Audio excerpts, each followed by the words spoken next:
যেটা একবার খেলে বারবার খেতে মন চাবে, অনেক মজা একটা সবজি দিয়ে তৈরি করা। এটা হচ্ছে লাউ দিয়ে চিকেন। সত্যি অনেক মজা হয়েছিল, তো খুব মজা হয়েছিল গরম গরম ভাতের সাথে খেতে। সত্যি অনেক মজা, জিভে একদম লোভনীয় একটা খাবার। একবার যদি জিহ্বা টেস্ট করে তাহলে আবার পরে খেতে চাবে, এতটাই মজা। এভাবে রান্না করলে সত্যি সাধারণ তরকারি অসাধারণ মজা লাগে। বাচ্চারা সবজি খেতে চায় না, তারাও অনেক পছন্দ করে খাবে। তো প্রথমে এই যে আমি লাউটা নিয়ে নিলাম, লাউটা নিয়ে এটা আমি এখন সুন্দর করে কেটে এটা একটু ছিলে নিব। ছিলে নিয়ে তারপরে করব। তো লাউটা খুব জালি ছিল, আর লাউ খেতে আসলে আমাদের লাউ খাওয়া অনেক ভালো। লাউ একটা সবজি, ভালো তরকারি। তো এই যে লাউটা আমি সুন্দর করে ছিলে নিছি এবং কেটেও নিচ্ছি। এটা দেখতে যেরকম সুন্দর, খেতেও ওরকম মজা। তো এই সবজিটা আমাদের শরীরের জন্য অনেক উপকার। আর এই সবজিটা আমি সুন্দর করে কেটে নিচ্ছি, তারপরে এটা রান্না করব। আর কেটে নেওয়া হয়ে গেছে, এখন আমি মাংসটা নিয়ে নিলাম। মাংসটা নিয়ে এর ভিতরে লবণ হলুদ এটা সুন্দর করে মাখিয়ে মাংসটা আমি সুন্দর করে ভেজে নেব, লাল লাল করে ভেজে নেব।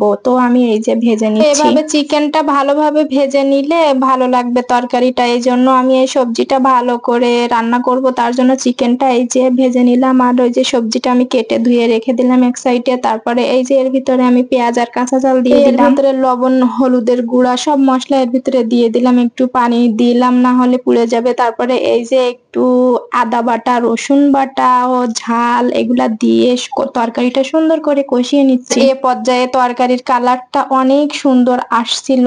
আর এই যে তারপরে তরকারিটা আমার ভালো করে নাড়াচাড়া দিয়ে কষিয়ে নেওয়া হয়ে গেছে। তারপর একটু ঢাকনা দিয়ে ঢেকে আবার কষিয়ে নিয়েছিলাম। তারপরে এর ভিতরে যে বড় বড় পিসে রেখেছিলাম ওই চিকেন গুলা দিয়ে রান্না করে নিয়েছি। চিকেন গুলা একটু আগে থাকতে দিয়ে দিয়েছি, যেহেতু ভেজে নিয়েছি। তারপরেও আর একটু ভালোভাবে সিদ্ধ হবে, তার জন্য তরকারির সাথে একটু আরো দিয়ে ভালোভাবে কষিয়ে নিলাম। তো এই যে চিকেনটা আমি সুন্দর করে কষিয়ে নিচ্ছি, একটু নাড়াচাড়া দিয়ে একটু ঢাকনা টাকনা দিয়ে ঢেকে আমি একটু ভালো করে বেশি সময় ধরে কষিয়ে নিয়েছি। কষিয়ে নিয়ে এখন আমি এর ভিতরে ঝোলটা দিয়ে দিব। এই যে আর আমি এর ভিতরে খুব একটা ঝোল টোল দেইনি। আর এই যে আমার রান্না করা হয়ে গেছে, এখন আমি এর ভিতরে জিরার গুঁড়া দিয়ে দিলাম। দিয়ে এটা আমি আর একটু ভালোভাবে একটু মিক্সচার করে নিলাম। একদম গ্রেভি গ্রেভি রেখেছি, অনেক ঝোল টোল রাখিনি। আর তরকারিটা আমি এখন একটা বলে ঢেলে নিয়েছি। আর দেখতে কত সুন্দর হয়েছে, একদম লোভনীয় একটা খাবার, দারুণ মজা হয়েছিল। তো আমার ভিডিওটি যদি আপনাদের ভালো লাগে তাহলে পাশে থাকবেন, ফলো দিয়ে সাপোর্ট করবেন, কমেন্ট করবেন। আসসালামু আলাইকুম, সবাই ভালো থাকবেন। আর এই যে গরম ভাতের সাথে খেতে অনেক মজা। এই যে গরম ভাত নিয়ে নিলাম, নিয়ে আমি তার সাথে একটু টেস্ট করে দেখছিলাম। তো এভাবে অবশ্যই আপনারা বানাবেন, তাহলে বাড়ির বাচ্চারা খেতে চাইবে। বাচ্চারা তো এমনি সবজি খেতে চায় না, মাংস খেতে বেশি পছন্দ করে। যেহেতু চিকেন এবং সবজি দুইটা একসাথে রান্না করা খেতে চাবে। সবাই ভালো থাকবেন, আসসালামু আলাইকুম।